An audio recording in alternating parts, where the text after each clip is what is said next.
तुम्ही खराब रस्त्यांसाठी कंत्राटदारांना दोष देत असाल तर जरा थांबा। या भ्रष्टाचाराच्या रिंगणाची सुरुवात जालन्याचे मनपाचे आयुक्त संतोष खांडेकर सारख्या लोकांनी होते।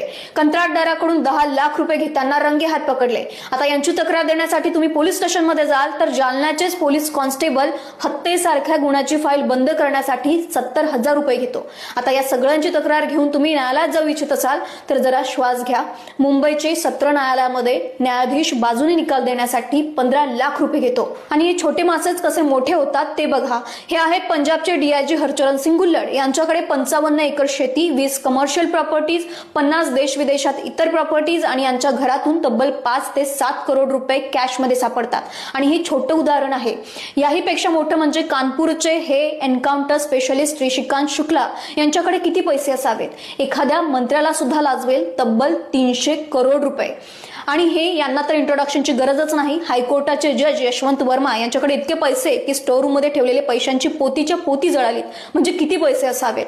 50,000 ते 1 लाख रुपये पगार असताना यांच्याकडे करोडोंची प्रॉपर्टी कशी होते याचा विचार तुम्हीच करा।